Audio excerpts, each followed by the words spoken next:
I created a 3D troll inspired by a psychopath who tried to destroy my life. In this terrible situation, art became my therapy. It was my way to shrink his cruelty and stupidity, to take back the power for myself. So tonight I want to share my story, a psychopath who just happened to be my neighbor.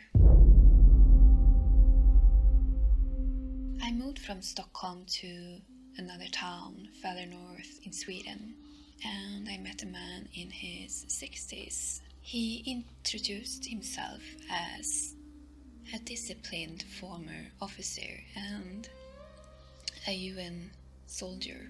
At first, he seemed very kind. I was new in town, far from my family, and I wanted to be a good neighbor. We shared a cup of teas together, long conversations, and even laughter sometimes. But soon his behavior changed.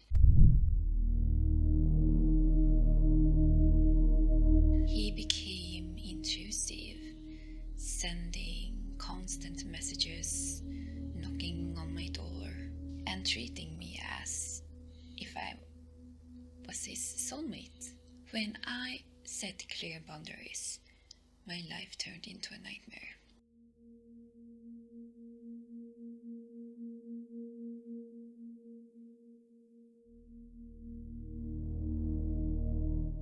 For months, he harassed me, walking around my house at night, peering through my windows, sending threats and insults, even filing false reports to authorities. He really tried to dominate me, to make me feel powerless. I was alone with my 3-year-old son, and there were nights I couldn't sleep, not knowing if his threats would turn into action.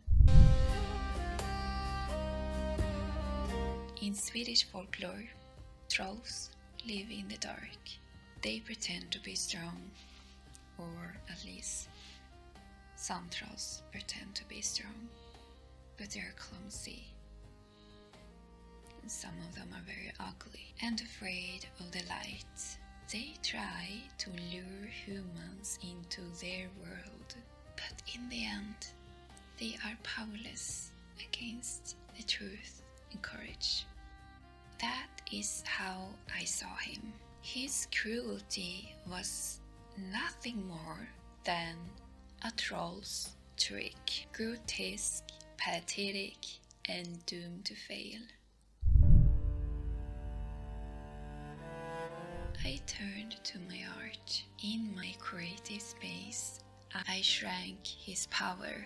His malice became nothing more than a figure in my story, not in my life. Through art, I reclaimed my strength. So I took back the narrative, and the troll could no longer harm me.